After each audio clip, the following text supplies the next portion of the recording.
नमस्कार दोस्तों। आज हम लोग अपने सेशन में ज्ञान बिंदु जीएस एकेडमी के द्वारा 50 क्वेश्चन का डिस्कशन जो क्लासरूम में पेड टेस्ट के रूप में करवाए जाते हैं उसका सेट नंबर 5 को देखने जा रहे हैं। अगर आप लोग चैनल पर नए तो चैनल को सब्सक्राइब जरूर कर लें। पहला प्रश्न है, शंख का बना बैल सिंधु सभ्यता के अंतर्गत किस स्थान से मिला है। अगर दोस्तों बात करें शंख का बना हुआ बैल का तो ये हड़प्पा सभ्यता से ये मिला है, इसको ध्यान रखिए। तो इसका आंसर हड़प्पा हो जाएगा। और इसके प्रमुख पॉइंटों की दोस्तों बात करें तो ये हड़प्पा से सभ्यता से प्राप्त अवशेष वस्तुओं के, तो इसमें कब्रिस्तान, समाधान पेटिका, शंख का बना हुआ बैल और F3 के गर्भ से निकला हुआ पौधा, गेहूं व जौ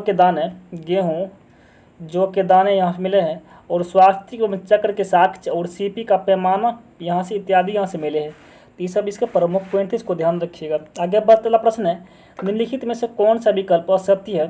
पहला विकल्प है सुविधिनाथ मकर, इसका प्रतीक। दूसरा है शीतलनाथ श्रीवत्स। तीसरा है श्रेयांश नाथ गेंडा। और तीसरा है वसुपूज्य वड़ा। इसमें से दोस्तों पूछ रहा है कि कौन सा इसमें से जो है ये असत्य है। इसका दोस्तों डी देखिएगा तो वसुपूज्य वरा ये गलत है। और बात देखिए सभी ये सही है। और इसके प्रमुख पॉइंटों को दोस्तों बात करें तो वसुपूज्य नाथ का प्रतीक दोस्तों ये क्या है, महिष इसका है। प्रतीक की बात करें दोस्तों ये महिष इसका है। इसका आंसर दोस्तों ये क्या हो जाएगा, डी इसका आंसर हो जाएगा। बात देखिए सभी जो दोस्तों ये 12 जैन तीर्थ है तथा विफलनाथ प्रतीक वड़ा है जो ये 13वें जैन ये तीर्थकड़ है। आगे बढ़ते वाला प्रश्न है, मौर्य काल में स्वतंत्र रूप से जीवन यापन करने वाली विधवा को क्या कहा जाता था दोस्तों। अगर बात करें इसका ये छद्मवासिनी इसको बोला जाता था। इसका दोस्तों ऑप्शन इसको क्या हो जाएगा, बी इसका हो जाएगा। आगे बढ़ते अगला प्रश्न है, गुर्जर प्रतिहार शासकों में से किसकी उपाधि आदिवरा थी। और दोस्तों बात करें तो ये जो है तो इसका आंसर दोस्तों ये सी हो जाएगा, मिहिर भोज इसका हो जाएगा। और इसकी प्रमुख पॉइंटों की दोस्तों बात करें तो ये गुर्जर प्रतिहार वंश का संस्थापक ये हरीशचंद्र था। ये हरीशचंद्र इसका था। और परंतु दोस्तों ये प्रथम वास्तविक महत्वपूर्ण शासक की दोस्तों बात करती है इसका नागभट्ट इसका प्रथम था। नागभट्ट प्रथम था। और नागभट्ट प्रथम को ग्वालियर प्राप्ति से मलेच्छों का ये नाशक भी इसको कहा जाता था। तो इसका आंसर दोस्तों क्या हो जाएगा, इसका सी आंसर हो जाएगा इसका। आगे बढ़ते वाला प्रश्न है, कौन सी संगम रचना तमिल बाइबिल कही जाती है। कौन सी संगम रचना दोस्तों ये तमिल बाइबिल कहा जाती है। और दोस्तों इसकी बात करें तो ये जो है ये तिरुक्कुरल इसको कहा जाता है, इसको ये तमिल बाइबिल इसको कहा जाता है। तो इसका आंसर दोस्तों क्या हो जाएगा, ए हो जाएगा। और उसकी प्रमुख पॉइंटों को दोस्तों बात करती है तिरुक्कुल या कुरल की रचनाकार तिरुवल्लुवर है। और इस रचना में राजनीति शास्त्र, अर्थशास्त्र एवं आचार शास्त्र और प्रेम जैसे विषय इसमें सम्मिलित है। तो इसको ध्यान रखिएगा। आगे बढ़ते वाला प्रश्न है, भाग्य ने उसे पुरुष नहीं बनाया वरना उसके समस्त गुण उसके लिए लाभप्रद हो जाते थे। रजिया में से सभी गुण थे जो एक सुल्तान में होने चाहिए। यह कथन किस विद्वान की है। अगर दोस्तों बात करें तो ये मिनहाज उल सिराज की ये कथन है। और दोस्तों बात करें तो ये एल्फिस्टन के अनुसार यदि रजिया स्त्री न होती तो उसका नाम भारत के महान शासकों में लिया जाता था। और डॉक्टर R.P. त्रिपाठी का मत यह है कि भारत में मुस्लिम संप्रभुता का वास्तविक श्री गणेश इल्तुतमिश से ही ये प्रारंभ होता है। आगे बढ़ते हैं। अगला प्रश्न है, विजयनगर साम्राज्य में जिला को क्या कहा जाता था। दोस्तों बात करते विजयनगर साम्राज्य में जिला को क्या कहा जाता था। तो दोस्तों ये है ये वलनाडु कहा जाता था। इसका ऑप्शन दोस्तों ये बी हो जाएगा। और दोस्तों बात करें विजयनगर साम्राज्य की, इसका साम्राज्य दोस्तों ये राजमंडल या जिला कोट्टम या वरनाडु या परगना या मेलागरम की या गरम अर्थात राज्यों या मंडलम जिला को कोट्टम या वलनाडु परगना नाडु कहा जाता था। और मेलाग्राम दोस्तों ये 50 गांवों का समूह होता था तथा प्रशासन की सबसे छोटी इकाई गरम होती है जिसे दोस्तों उर कहा जाता था। उर इसको दोस्तों कहा जाता था। आगे बढ़ते अगला प्रश्न है, अकबर ने जब कश्मीर का अभियान किया था तो वहाँ का शासक कौन था। और दोस्तों बात करें तो वहाँ का शासक दोस्तों ये शासक था यूसुफ खान यहाँ का शासक था। और इसकी प्रमुख दोस्तों बात करती है अकबर काबुल अभियान दोस्तों ये 1581 में 1581 में किया था और इस समय वहाँ के फाफक हकीम मिर्जा थे और इस अभियान का नेतृत्व मान सिंह व स्वयं अकबर ने इसका किया था। इसका दोस्तों क्या इसका आंसर हो जाएगा? इसका दोस्तों ये यूसुफ खान हो जाएगा। आगे बढ़ते अगला प्रश्न है, तृतीय कर्नाटक युद्ध का तत्कालीन कारण क्या था? इसका दोस्तों तत्कालीन कारण था फ्रांस की सरकार द्वारा काउंट लाली को भारत के संपूर्ण फ्रांसीसी क्षेत्र के सैनिक व सैनिक अधिकारों का प्रदान किया जाना। इसका दोस्तों यही प्रमुख कारण था। और दोस्तों बात की जा रही जब कर्नाटक का युद्ध का दोस्तों, तो कर्नाटक का दोस्तों प्रथम युद्ध की दोस्तों बात करें तो ये 1746 से लेकर 1748 के बीच चला था। और दोस्तों समाप्ति की दोस्तों बात करें तो ये एक सेपल समिति के द्वारा दोस्तों ये 1748 में समाप्त किया गया था। दोस्तों बात करें द्वितीय कर्नाटक युद्ध का, ये दोस्तों 1749 से लेकर 1754 तक चला था। और 1755 में दोस्तों ये 1755 ईस्वी में तो ये पांडिचेरी की संधि के द्वारा ये इसको समाप्त किया गया था। और तृतीय की दोस्तों बात करें तृतीय कर्नाटक युद्ध का, ये दोस्तों 1756 से लेकर 1763 के बीच चला था। और पेरिस के संधि के द्वारा दोस्तों इसको खत्म कर दिया गया 1763 ईस्वी में। ये दोस्तों ये इसके प्रमुख पॉइंट थे, इसको ध्यान रखिएगा। अगला आगे बढ़ता प्रश्न है, 1857 क्रांति में ब्रिगेडियर जनरल नील विद्रोह दबाने में महत्वपूर्ण भूमिका निभाया था। उसका मृत्यु दोस्तों कहाँ हुआ था? अगर दोस्तों बात करें इसका मृत्यु की, इसकी मृत्यु तो ये लखनऊ में इसका मृत्यु हुआ था। इसका ऑप्शन दोस्तों सी हो जाएगा। और 1857 क्रांति का इलाहाबाद और बनारस से नेतृत्व लियाकत अली दोस्तों खान करे थे। लियाकत अली खान दोस्तों क्या था? और वही दोस्तों इसको दबाने का श्रेय की दोस्तों बात करती है जनरल नील को जाता है, जनरल नील को जाता है। और दिल्ली में विद्रोह को दबाने में क्रम में दोस्तों ये जॉन निकल्सन दोस्तों ये मारा गया था। और लखनऊ में विद्रोह को दबाने के क्रम में दोस्तों ये हेवलॉक तथा जनरल नील मारा गया था। इसका दोस्तों ये प्रमुख पॉइंट था। आगे बढ़ते अगला प्रश्न है, नामधारी आंदोलन किसके द्वारा चलाया गया था? दोस्तों बात की जाए नामधारी आंदोलन का, तो ये जो ये बाबा राम सिंह कुका के द्वारा ये दोस्तों ये चलाया गया था। और नामधारी आंदोलन दोस्तों की बात करें तो ये 12 अप्रैल 1857 को बाबा राम सिंह कुका के द्वारा चलाया गया था। और इस आंदोलन में मद्यपान निषेध, गोमांस निषेध और वृक्ष पूजा और महिलाओं की समानता पर बल दिया गया था। और कुका आंदोलन की दोस्तों बात करें तो ये 1840 से लेकर 1872 की शुरुआत भगत जवाहरलाल उनके शिष्य बालक सिंह के नेतृत्व में हुई थी। और मणिपुर या नागा विद्रोह की शुरुआत दोस्तों करने का श्रेय भी दोस्तों ये जदोनंग को ये दिया जाता है। अगला प्रश्न है, भारतीय धन बर्गिंघम एवं भारत से होने वाले ब्रिटिश औपनिवेशिक व्यय की जांच हेतु वेलबी कमीशन का गठन कब किया गया था? दोस्तों ये जो है ये 1895 में इसका गठन किया गया था। इसका आंसर दोस्तों क्या हो जाएगा? ये हो जाएगा। और 1895 में गठित वेलबी कमीशन आयोग के अध्यक्ष की दोस्तों बात करें तो ये लॉर्ड वेलबी थे। और इफ आयोग के सदस्य के रूप में भारतीय पक्ष का प्रतिनिधित्व दादा भाई नौरोजी और फर वेडनर्फ और वी.एस. केन ने किया था। और देश की अर्थव्यवस्था के संरक्षण एवं प्रहरी के रूप में 1897 में गोपाल कृष्ण गोखले एवं दिनसा चाचा ने आयोग के समक्ष औपनिवेशिक सरकार के आर्थिक शोषण एवं धन की निकासी के परिक्षेत्र में अपने पक्ष रखे थे। इसे भी इसके प्रमुख पॉइंट इसको ध्यान दीजिएगा। आगे बढ़ता प्रश्न है कि आंदोलन के दौरान वैलेंटाइन फिरोल ने बाल गंगाधर तिलक को भारतीय अशांति का जनक कहा था। और दोस्तों बात करें तो ये जो है ये स्वदेशी आंदोलन के दौरान इसको ये सब कहा गया था। तो इसका दोस्तों आंसर भी हो जाएगा। और होमरूल आंदोलन की स्थापना दोस्तों बात करें तो ये 1916 में ये हुई थी। और यह महाराष्ट्र के क्षेत्र में हुआ था, ये महाराष्ट्र के क्षेत्र में इसको शुरू किया गया था। आगे बढ़ते वाला प्रश्न है, वो कौन सी जगह थी जहाँ अखिल भारतीय किसान सभा का पहला अधिवेशन हुआ था? और दोस्तों बात करें तो ये कौन सी जगह थी जो दोस्तों ये शुरू हुई थी? तो ये लखनऊ दोस्तों ये जगह थी। अगर इसकी प्रमुख पन्ने की दोस्तों बात करें तो अखिल भारतीय किसान सभा की स्थापना की दोस्तों बात करती है 11 अप्रैल 1936 को लखनऊ में हुआ था। और इसके अध्यक्ष स्वामी शाहजानंद सरस्वती एवं महासचिव NG रंगा चुने गए थे। और स्वामी शाहजानंद ने हुंकार नामक पत्रिका का पटना से प्रकाशन किया था। और यह किसान आंदोलन पत्रिका थी। और दोस्तों बात करें NG रंगा महात्मा गांधी के चंपारण सत्याग्रह की दोस्तों बात करें तो ये 1917 में ये हुई थी। इसके दोस्तों ये प्रमुख पॉइंट इसको भी ध्यान रख लीजिएगा। आगे बढ़ता प्रश्न है, जालियांवाला बाग नरसंहार पर कांग्रेस जांच समिति की रिपोर्ट के प्रारूप लिखने का कार्य सौंपा गया था। तो बात करके ये किसको सौंपा गया था, तो ये जो है ये महात्मा गांधी को ये सौंपा गया था। इसका दोस्तों आंसर बी हो जाएगा।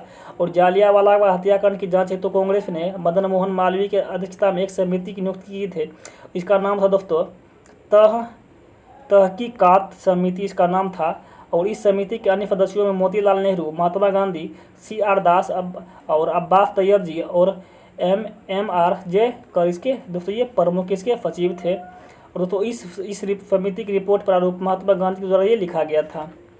आगे बढ़ते अगला प्रश्न है, उच्च एशिया की रीढ़ किस हिमालय को कहा जाता है। और दोस्तों बात करें उच्च एशिया की रीढ़ की बात की जा रही है, तो ये दोस्तों है ये ट्रांस हिमालय को ये कहा जाता है। इसका दोस्तों आंसर ये हो जाएगा।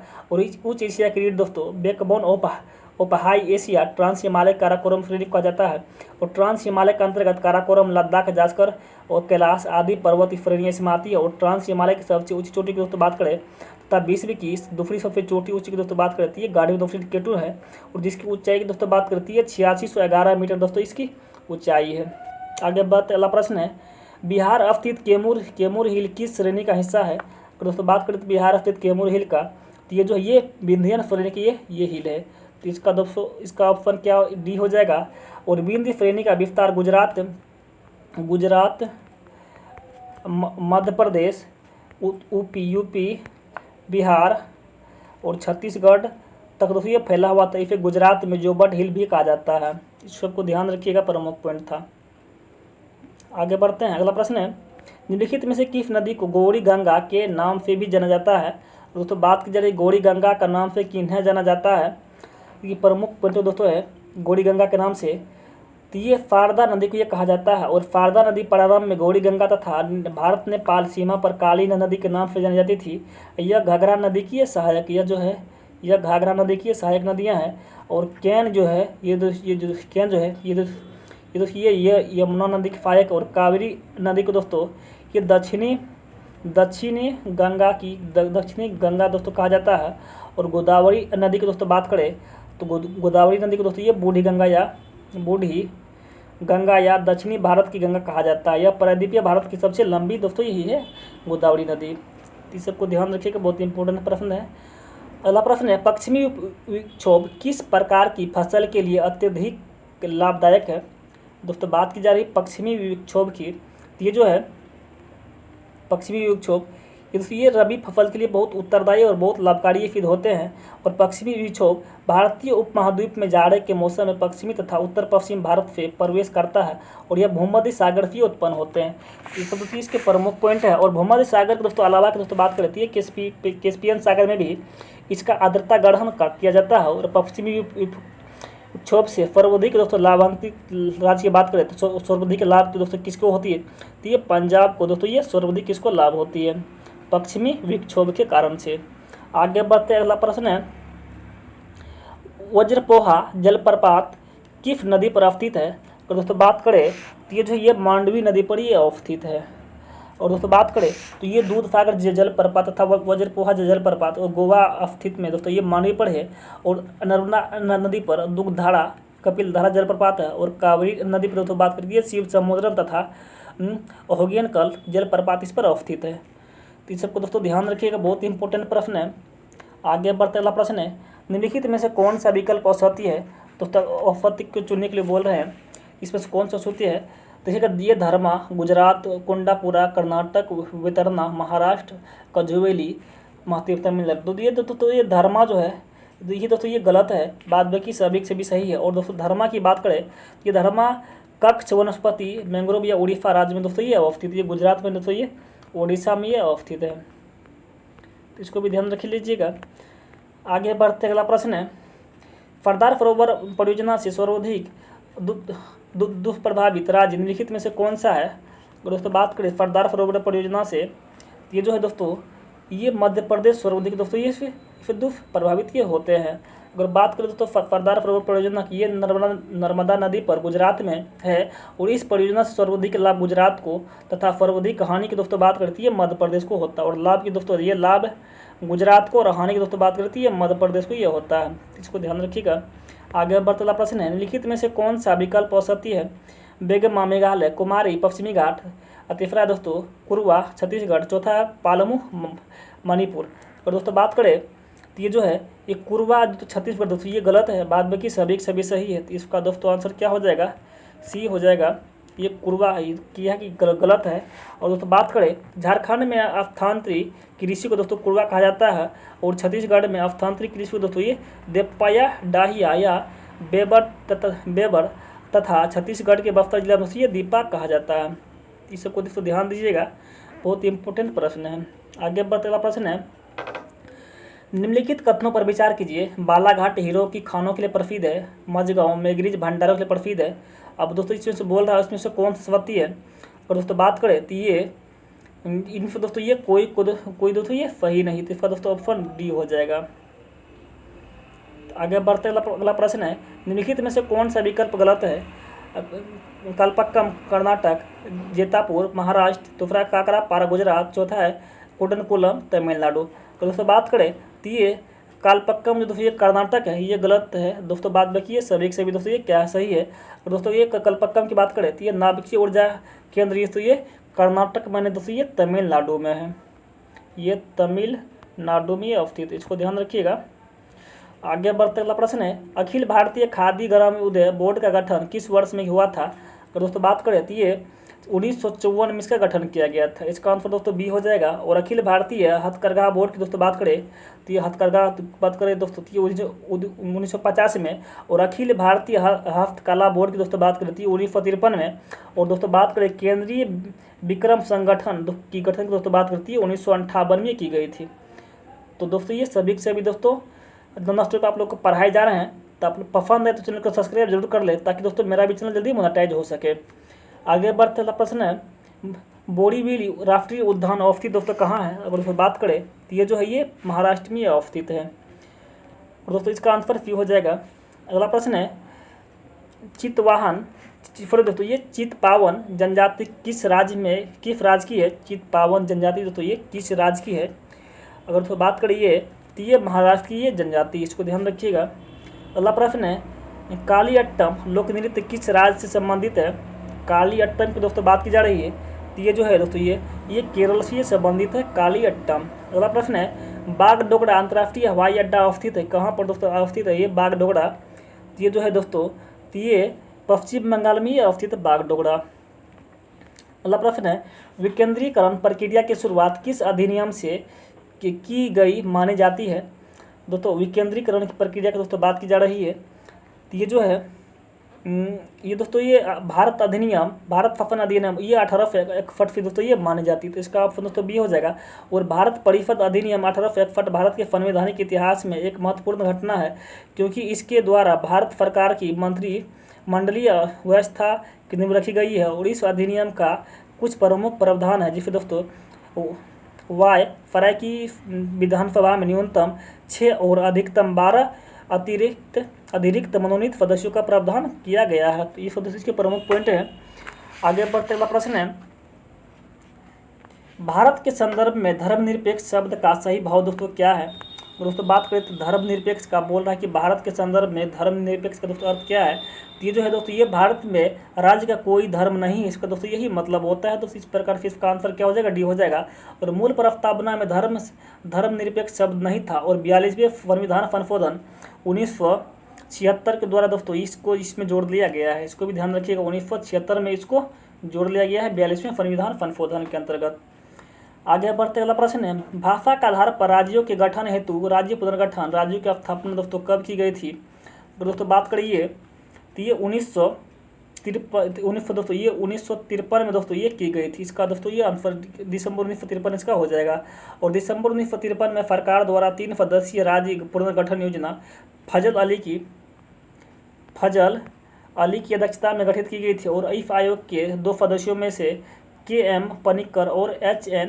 कंगुरू सम्मिलित इसमें थे, इसको ध्यान रखिएगा। और इस आयोग ने अपनी रिपोर्ट में 1955 में पेश की थी, और जिसमें भाषा के आधार पर राज्यों के गठन को स्वीकार किया गया था, लेकिन एक राज्य एक भाषा के लिए इसको ये अस्वीकार कर दिया गया था। इस सबको ध्यान रखिएगा, इससे प्रमुख पॉइंट थे इसके। आगे बढ़ते हैं, अगला प्रश्न है, विधि का समान संरक्षण भारतीय संविधान में कहाँ से ग्रहण किया गया है। दोस्तों बात की जा रही है विधि का समान संरक्षण की दोस्तों बात की जा रही है। तो ये जो है, तो ये दोस्तों ये अमेरिका से ये ग्रहण किया गया। तो ये दोस्तों ये प्रमुख पॉइंट इसको भी ध्यान रखिए, अमेरिका से ये ग्रहण किया गया है विधि का समान संरक्षण का। आगे बढ़ते हैं, अगला प्रश्न है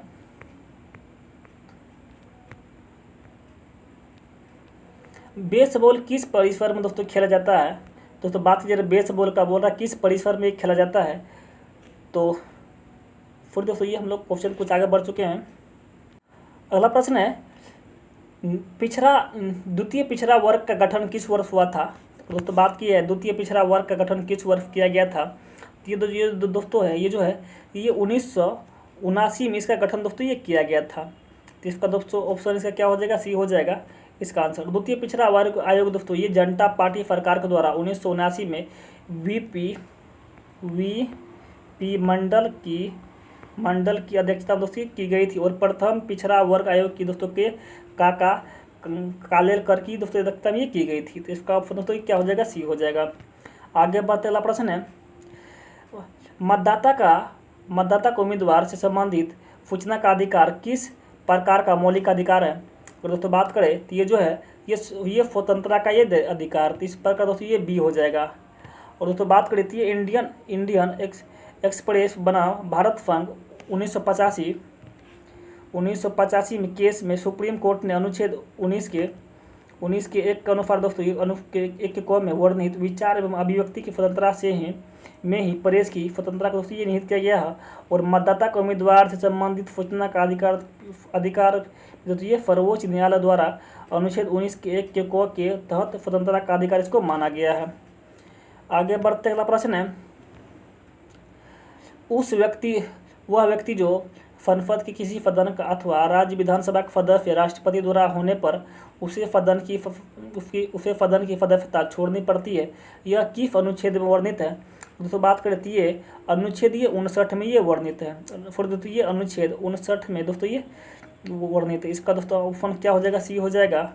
और दोस्तों बात करें तो अनुच्छेद 57 में राष्ट्रपति का पुनर्निर्वाचन, इसमें दोस्तों ये राष्ट्रपति का पुनर्निर्वाचन यानी भारत का राष्ट्रपति एक से अधिक बार भी निर्वाचित हो सकते हैं।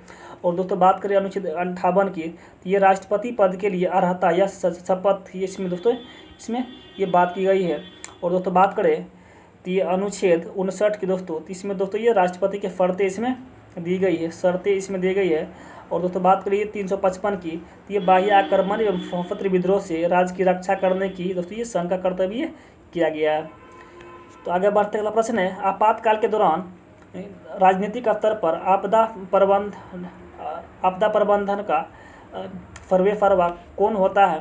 तो दोस्तों बात करें तो इसका जो होता है ये दोस्तों ये प्रधानमंत्री इसके होते हैं। तो सबको ध्यान रखिएगा दोस्तों, ये इंपॉर्टेंट प्रश्न है, आप लोग को नॉन स्टॉप पढ़ाए जा रहे हैं। अगर दोस्तों पसंद आए तो चैनल को सब्सक्राइब जरूर कर लें। अगला प्रश्न है संघ लोक सेवा आयोग के अध्यक्ष एवं सदस्यों के आचरण की किसके द्वारा जाँच की जाती है। तो दोस्तों बात करिए तो इसका दोस्तों ऑप्शन सी हो जाएगा, सर्वोच्च न्यायालय के द्वारा इसकी दोस्तों ये जांच की जाती है। और दोस्तों इसके प्रमुख पॉइंट की दोस्तों बात करें तो ये निम्नलिखित में से और दोस्तों इसकी संघ लोक सेवा आयोग के अध्यक्ष एवं सदस्यों का आचरण की जांच दोस्तों ये राष्ट्रपति के निवेदन पर सर्वोच्च न्यायालय के द्वारा दोस्तों ये किया जाता है। अगला प्रश्न है निम्नलिखित में से कौन सा विकल्प असत्य है। दोस्तों असत्य की दोस्तों बात की जा रही है, तो इसमें से दोस्तों बोलिएगा। तो इस प्रकार दोस्तों पढ़िए, पहला विकल्प है जो विधेयक लोकसभा में लंबित है अथवा लोकसभा से पारित हो चुके हैं किंतु राज्यसभा में लंबित हो, ऐसे विधेयक लोकसभा में तो विघटन से प्राप्त हो जाते हैं। दोस्तों ये सही है। अगला प्रश्न है राष्ट्रपति के पास से भेजा गया विधेयक यदि राष्ट्रपति द्वारा पुनर्विचार के लिए वापस लौटाया जाता है तो ऐसे विधेयक को दोस्तों लोकसभा के विघटन के पश्चात खत्म हो जाता है। तो ये दोस्तों ये गलत है, तो ऐसा नहीं होता दोस्तों। अगर होता क्या है राष्ट्रपति के पास भेजा गया विधेयक यदि राष्ट्रपति द्वारा पुनर्विचार के लिए वापस लौटाया गया है तो ऐसा विधेयक लोकसभा के विघटन के पश्चात खत्म नहीं होता है। तो ये भी ही गलत है, बाद रखिए सभी से दोस्तों आपको सही ही हो जाएगा। अगला प्रश्न है विधानसभा द्वारा पारित किसी सामान्य विधेयक को विधानसभा केवल कितने समय तक रोक सकती है। और दोस्तों बात करें तो ये जो है केवल 4 माह तक ये रोक सकती थी। इसका दोस्तों आंसर इसका सी हो जाएगा, केवल 4 माह तक हो जाएगा। अगला प्रश्न है निम्नलिखित में से कौन सा विकल्प सही नहीं है। दोस्तों बात करें तो पहला है मजदूर संघ समवर्ती सूची में आता है दूसरा है सीमा शुल्क राजसूची माता, तीसरा लोक स्वास्थ्य सूची राजसूची माता, चौथा है दोस्तों ये डाक बचत सेवा दोस्तों ये संसूची माता है। अब इसमें पूछते हैं दोस्तों ये कौन सा असत्य है, कौन सा सही नहीं है। इस प्रकार दोस्तों देखिएगा दोस्तों, तो ये सीमा शुल्क दोस्तों ये राजसूची में दोस्तों ये समपूर्ति के अंतर्गत, ये समवर्ती सूची के अंतर्गत दोस्तों ये आता है, तो इसको ध्यान रखिएगा। फिर दोस्तों ये समवर्ती दोस्तों ये संघ सूची के अंतर्गत आता है दोस्तों, ये संघ सूची के अंतर्गत ये आता है, इसको दोस्तों ध्यान रखिएगा, बहुत इंपॉर्टेंट प्रश्न है। आगे बढ़ते वाला प्रश्न है मानव अंग प्रतिरोपण अधिनियम कब आया दोस्तों। अगर इसकी बात करें तो मानव अंग प्रतिरोपण कब नियम जो है अधिनियम कब लाया गया था, दोस्तों बात करें तो ये 1994 के अंतर्गत ये दोस्तों इसको लाया गया था। और इसके प्रमुख पॉइंट को दोस्तों बात कर रहे हैं तो ये परिवार नियोजन कार्यक्रम की दोस्तों बात करें तो ये 1952 में परिवार नियोजन ये 1952 में लाया गया था। और दोस्तों बात करें 1972 का तो ये 1972 वन्य जीव संरक्षण अधिनियम, वन्य जीव संरक्षण नियम इसको लाया गया था। और दोस्तों बात करें 1974 का तो ये जल अधिनियम इसको लाया गया था, 1974 में जल अधिनियम लाया गया था। इसके प्रमुख पॉइंट सबको ध्यान रख लीजिएगा। आगे बढ़ता प्रश्न निम्नलिखित में से किस संविधान संगठन के तहत हिंदी भाषा में प्राधिकृत पाठ के संबंध में उपबंध किया गया है। दोस्तों बात करें तो ये 58वें संविधान संशोधन में सब किया गया, तो इसका दोस्तों आंसर क्या हो जाएगा, ये हो जाएगा। आगे बढ़ते अगला प्रश्न है स्वतंत्र भारत के प्रथम विधि आयोग की स्थापना कब की गई दोस्तों। इसकी बात करें तो स्वतंत्र भारत के प्रथम विधि आयोग की स्थापना की दोस्तों इसमें बात की जा रही है, तो ये दोस्तों कब हुआ है। तो इसकी दोस्तों बात करें तो ये 1955 दोस्तों ये इसका किया गया इसकी स्थापना। दोस्तों बात करें स्वतंत्र भारत के प्रथम विधि आयोग की स्थापना 1955 में एम.सी. शीतलवाड़ की अध्यक्षता में दोस्तों ये कराई गई थी, इसको ध्यान रखिएगा। आगे बतला प्रश्न है डर्बी कप का संबंध किस खेल से है। तो बात कीजिए डर्बी कप की दोस्तों इसमें बात की जा रही है, तो ये जो बोल रहा है किस खेल से है, तो ये दोस्तों ये घुड़दौड़ से इसका संबंध है। इसका दोस्तों आंसर क्या हो जाएगा, इसका बी हो जाएगा। और दोस्तों बात करें तो इसके बहुत इंपॉर्टेंट पॉइंट है दोस्तों, जैसे बात करें गोल्फ कोर्स दोस्तों ये गोल्फ से संबंधित है, डायमंड दोस्तों ये बेसबॉल से संबंधित है, और मैट की दोस्तों बात करती है जूडो कराटे से संबंधित है, और ट्रैक की दोस्तों बात करती है एथलेटिक्स से संबंधित है। आगे बढ़ते हैं अगला प्रश्न है बेसबॉल किस खेल परिसर में खेला जाता है दोस्तों। ये बोल रहा है कि बेसबॉल किस खेल परिसर में खेला जाता है, तो दोस्तों ये कोर्स में खेला जाता है। इसका दोस्तों ये ट्रैक में खेला जाता है, इसका दोस्तों 45 का सी हो जाएगा, ये ट्रैक में खेला जाता है। आगे बढ़ते वाला प्रश्न है प्रति व्यक्ति आय निकालने के लिए राष्ट्रीय आय में जब भाग दिया जाता है दोस्तों ये क्या प्राप्त होगा। और इसमें दोस्तों बात करें तो ये जो है प्रति व्यक्ति आय की पहले दोस्तों बात कर लीजिए, प्रति व्यक्ति आय होता क्या है। तो प्रति व्यक्ति आय दोस्तों होता है देश की कुल आय बाय बटे दोस्तों लिखिएगा बटे देश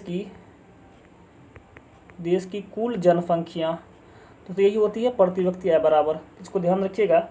तो अब दोस्तों क्या दिया गया दोस्तों, तो क्या प्राप्त होगा दोस्तों, ये देश की कुल जनसंख्या दोस्तों इसमें भाग देना पड़ेगा, तो दोस्तों ये प्राप्त होगा। आगे बढ़ते वाला प्रश्न है हवाला क्या है। और दोस्तों बात करें हवाला का, दोस्तों हवाला क्या है, तो ये जो दोस्तों ये जो है ये विदेशी मुद्रा का अवैध कारोबार है, तो इसको दोस्तों आंसर सी मार लीजिएगा, विदेशी मुद्रा का दोस्तों कारोबार है। अगला प्रश्न दोस्तों है कि राजकोषीय घाटे और बजटीय घाटे का अंतर किस के बराबर होता है दोस्तों। तो ये दोस्तों होता है तो ये सार्वजनिक ऋण की ये दोस्तों ये बराबर होता है। तो आज हम लोग अपने सेशन में कुल 50 प्रश्न देखे हैं। आप लोग को पसंद आए तो चैनल को जरूर सब्सक्राइब कर ले। फिर हम लोग मिलते हैं नेक्स्ट सेशन में। Thank you very much, have a nice day.